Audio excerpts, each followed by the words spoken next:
Hello, guys. Good day. This is Anne of Reinforce Me Club, your fellow positive reinforcer. Today, we are going to talk about stress management for nurses like me. I do understand that nursing profession can be challenging at times. It depends on your area and how you manage yourself, how you keep up yourself working in your area. Otherwise, if you can't take it anymore, most of the time you're going to decide that you have to leave.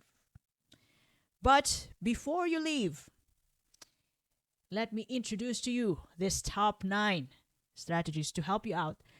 Think about your future. You might want to consider this. You'll never know. So, here are the top 9 stress management. Top 9 stress management for nurses. Number 1, set boundaries. So what I'm trying to say about set boundaries is that it's simply, you know, saying that when you are working, be at work. When you are at home, be at home. Be 100% present. Avoid taking work home, both physically and mentally.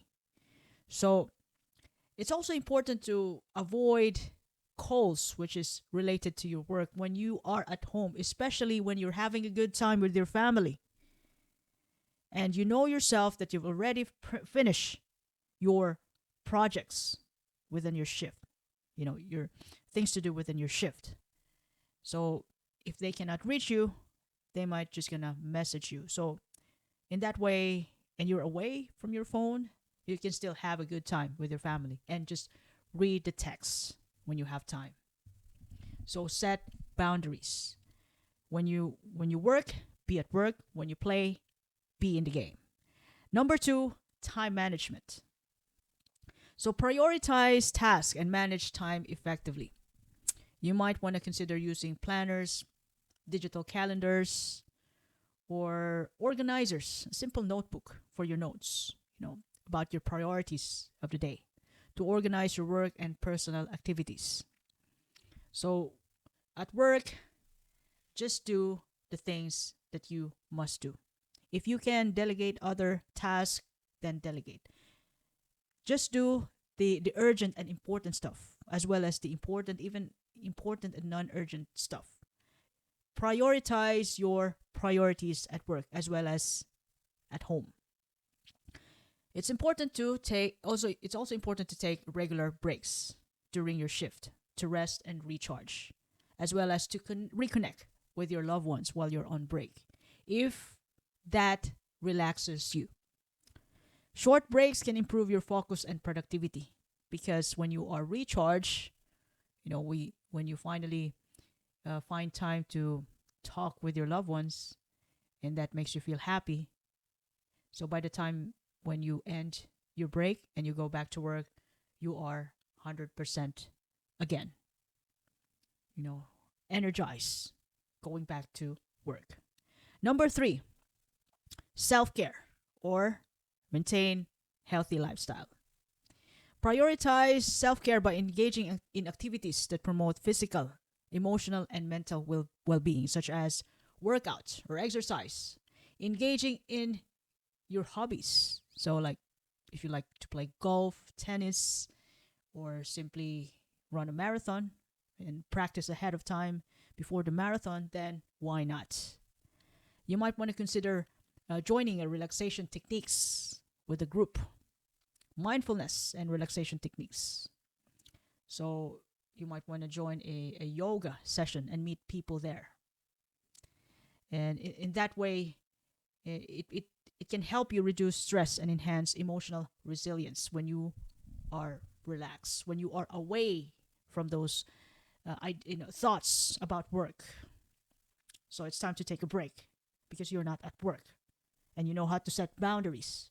And this is your personal life now. You're working on it. You're working on your plans. You're working for your future. You're working for the health of your mind, body, and spirit. And in the most part, maintain healthy diet, exercise regularly, and ensure adequate sleep to keep the body and mind resilient to stress. So when you are healthy, you're ready to rock and roll all the time. Otherwise, you know the way when you are working hard for your promotion, for your future, for money, and you fail to look after your health. And you will only realize this when you become sick. That all the promotions, all the money in the world wouldn't mean a thing when you're sick. So, in other words, health is wealth. Health first, self first, before working on your money thing, building an empire, or become the best nurse in your area, whatever you have to do. Self care first. Number four is develop a coping skills. Coping skills might be a deep breathing exercise. You know, the way when you feel upset with your colleagues, or it could be a client. So instead of reacting to these people who are also stressed, impulsively find yourself a space, cope up with it. A space where you can deep breathe and relax your mind and body, your muscles, muscle tension. When you deep breathe, oxygen goes up to your brain, and in that way, you can think a better way to respond to those stressors, or your colleague, or it could be a patient, because these people are stressed too, just like you. So instead of stressing, adding more stress to each other, just stop it. Stop the cycle, and spread love as much as possible. I know it's easier said than done, but it's important to maintain a good relationship with the people around you, and prioritize that action too, because it's good for your health. It's good for your mind, body, and as well as your emotional well-being. So, yeah, find yourself a space, practice deep breathing exercise, muscle relaxation, even visualization though. When you wake up in the morning before you go to work, you might want to consider visualizing your hopes and dreams in life for 5 minutes. For example, if you want to buy 5 more houses in 10 years, keep thinking about it. Visualize them every day. And those hopes and dreams might inspire you, is going to inspire you before you go to work. Give you 100% energy to face the day when you think about your dreams. All right? Another thing, another coping skill. Remembering that, everything around you, things that triggers you around isn't personal.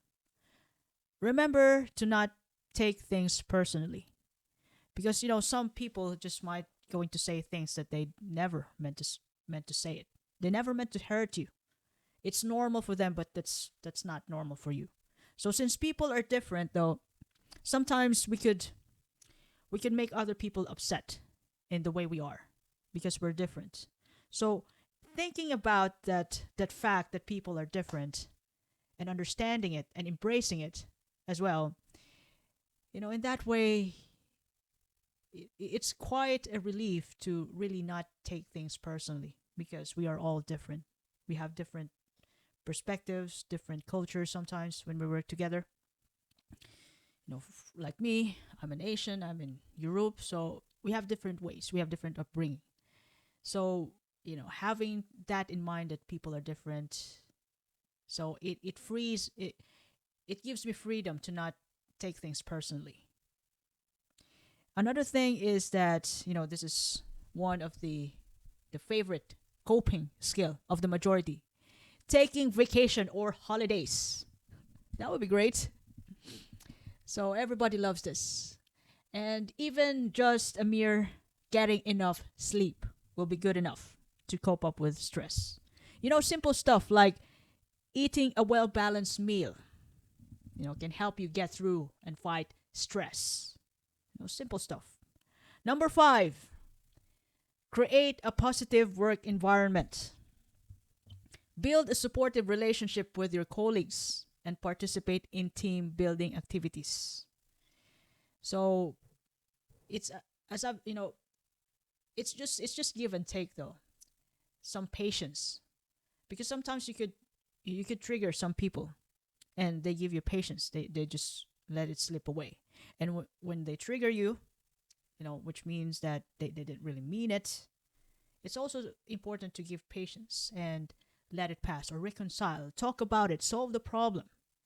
It's give and take.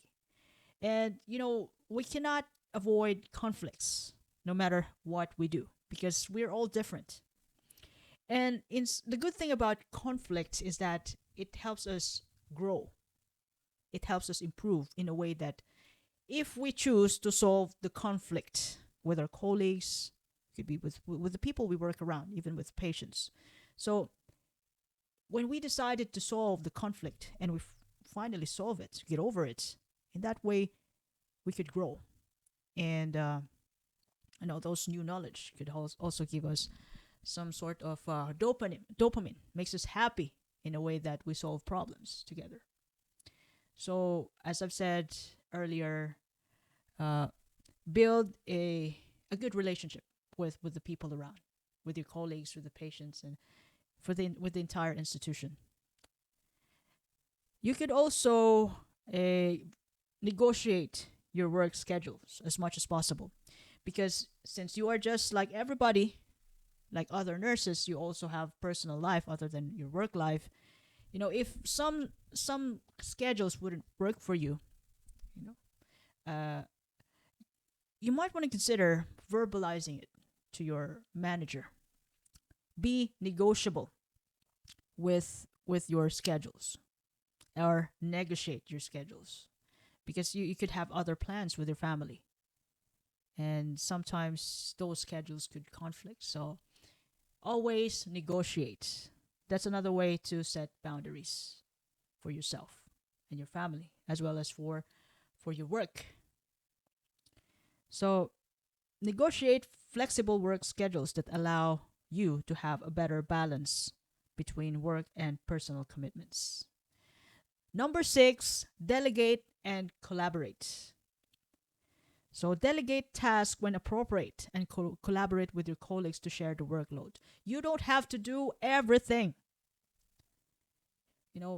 When you're working for somebody, for an institution, you don't have to be a hero, because nobody is going to recognize you for that. You're not going to save the company. You can't be a hero for when you're working for someone else. So the harder you work at the best of your ability, that company that you work for will become the hero.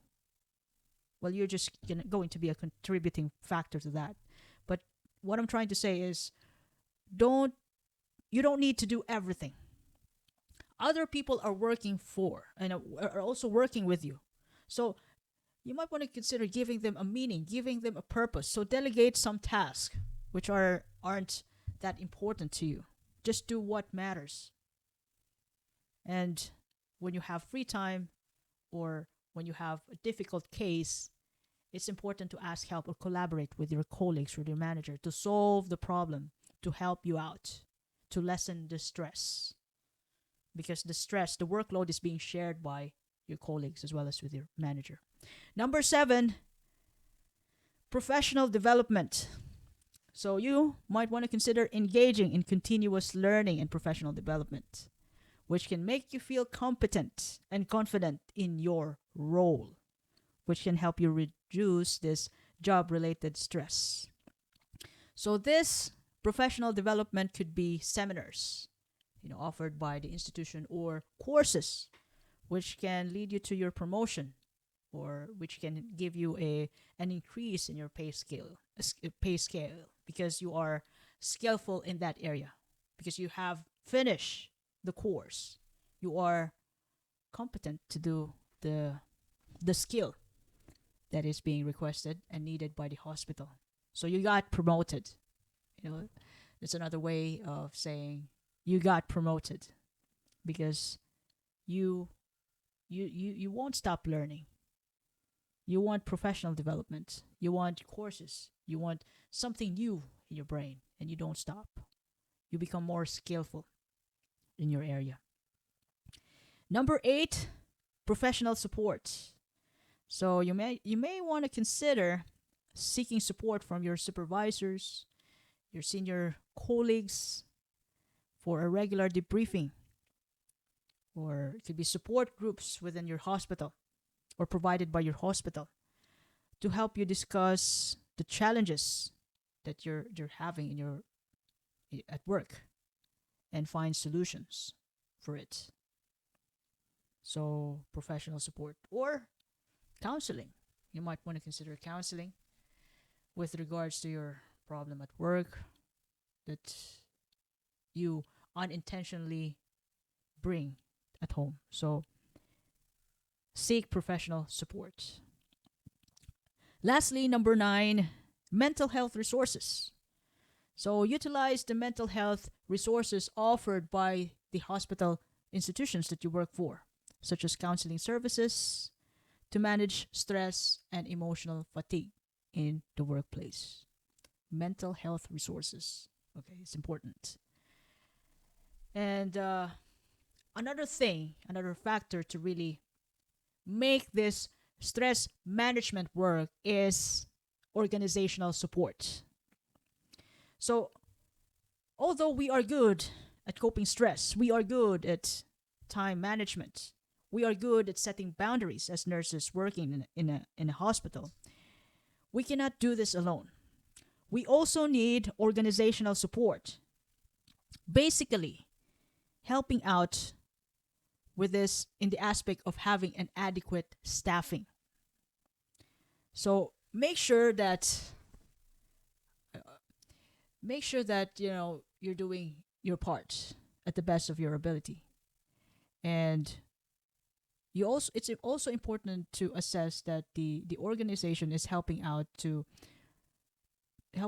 advocating for adequate staffing levels to prevent overwork and ensure safe for patient to nurses ratios. So yes, once again, as I've mentioned before, although you're really a good nurse in managing yourself, applying the stress management technique, but when the organization isn't helping, that's all those management, this effort that we have could still get compromised because we are overworked. We've been thrown somewhere with loads of workload that we cannot manage. We forget about ourselves anymore. So yeah, organizational support is also essential in the aspect of adequate staffing. And also, though, part of organizational support is the wellness programs like fitness class, stress management workshop, and health screenings. So, other than mastering the stress management techniques as a nurse, it's also you might want to consider utilizing this programs offered by the hospital institutions that you work for. You might want to join their fitness class, yoga class offered by the hospital for free or for like €3 or €5 per session, which is affordable, economical, or free seminars for stress management workshop every twice a month, every you know once every 2 months or monthly. It depends. It depends on your on the hospital institution. And it's also important for the organization to have a leadership support. Encourage leadership, the kind of organization which promotes leadership that can recognize the signs of burnout and support the staff through flexible policies, recognition programs, and access to mental health resources. So recognition program, I haven't encountered this though. Well, yeah, there is nurse National Nurses Day, free food and free stuff for nurses. Well, also in the institution that I work with, they give us free meals every once a month. Free meals, but I'm off. But yeah, at least we have. That's also for me. That's a support from the company, and they also offer some kind of workshops for stress management and as well as counseling.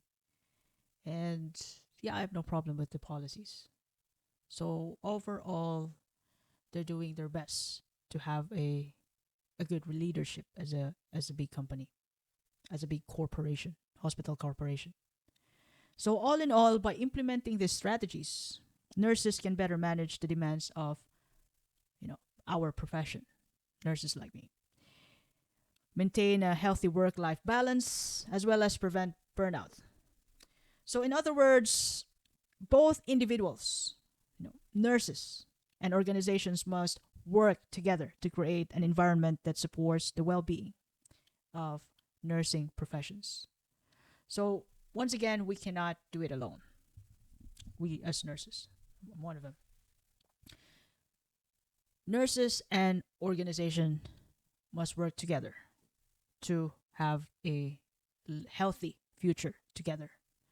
To avoid the situation wherein nurses will be leaving the hospital because of the some problems that's been going on there. And of course, uh, those problems wherein nurses are leaving has something to do with the could be workload or leadership or other important stuff that an organization may fail to recognize and consider. So if you ever love this episode today, please follow me in YouTube, Facebook, Spotify, Apple Podcasts, Amazon Podcasts. This is Anne of Reinforce Me Club, your fellow positive reinforcer. I do appreciate your time and have a lovely day ahead. Thank you once again.